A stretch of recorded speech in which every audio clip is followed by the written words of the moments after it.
It's Dustin the Tutor, and today I want to teach you how you can write like a professor by using a technique called hedging. Now, hedging is not referring to this type of hedging, of course. It's referring to academic hedging. So for instance, in this sentence here, if I say the fact that young children learn from observing their parents proves that the brain is wired to imitate others, that is not hedged.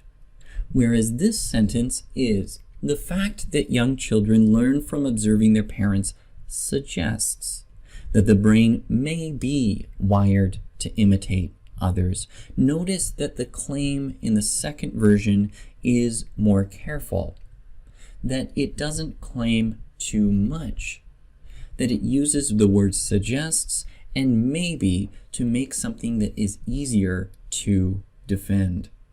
The problem is that without hedging, claims are inaccurate.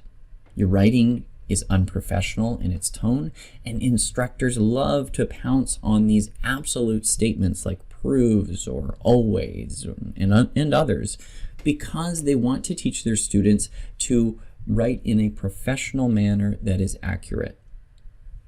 If I say all Scots love oatmeal, it is obvious that this is a hasty generalization, or I am claiming too much. The same problem creeps in academic writing. If we use words like always, never, without a doubt, unquestionably, and even statements containing is that are not qualified or don't contain any limitations around them can be absolute statements as well. The words must and all should also raise awareness that we might be using absolute language. Hedging helps because it makes your claims more accurate, it makes your tone like a professor's, it's more professional, and it helps to establish you as a more credible and reliable source because it is clear that you have paid attention to the details. Take a look at these sentences here. Which sentences do you think contain hedging? If you'd like, you can pause this screen while you read each one. Go ahead and pause it now. Here are the answers.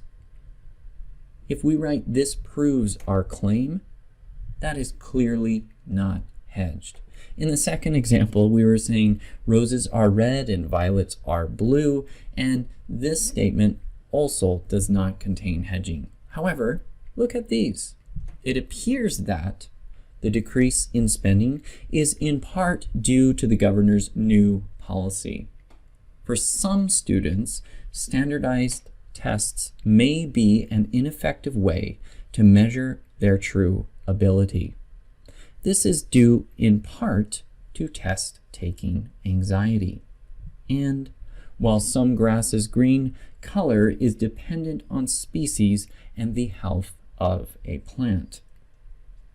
There are many tools that we can use for using academic hedging, and these include helping verbs, some helping verbs like can, could, may, and might, linking verbs like appears, seems, and suggests, as well as probability adjectives and adverbs like likely, unlikely, possible, probable, probably, possibly, and frequency words such as generally, frequently, and occasionally. We can also use that clauses to make our writing more academic, professional, and to ensure that we're not claiming too much. It appears that, it might be suggested that, it is likely that. Take a look at this short paragraph here. How could you hedge it? Go ahead and rewrite these sentences and return to the video when you're finished. I'm Dustin the Tutor, and I'm going to share the answer for practice 2 in just a moment here. But I just want to mention that if this video was helpful to you, consider liking and sharing it. And if you want more videos like this, consider subscribing. If you're looking for a good English tutor, if you're looking for help with academic writing, check out the link below. I also have resources such as this PowerPoint available in my TPT account, and the link for that is available below as well. Okay, here are the answers. It appears that there is a correlation or connection between excessive sugar consumption and illness. Now, you might have hedged this in a different way, but I'm just showing you here one possible way that we could hedge the language. Also, we might write, research suggests that sugar consumption may lead to type 2 diabetes. For this reason, health professionals recommend limiting sugar consumption. So these are all possible answers. Remember, use hedging language to make your writing more accurate, more academic, and more credible. If you follow the tips in this video, it will really help your writing. Thank you so much for listening, and have a great day.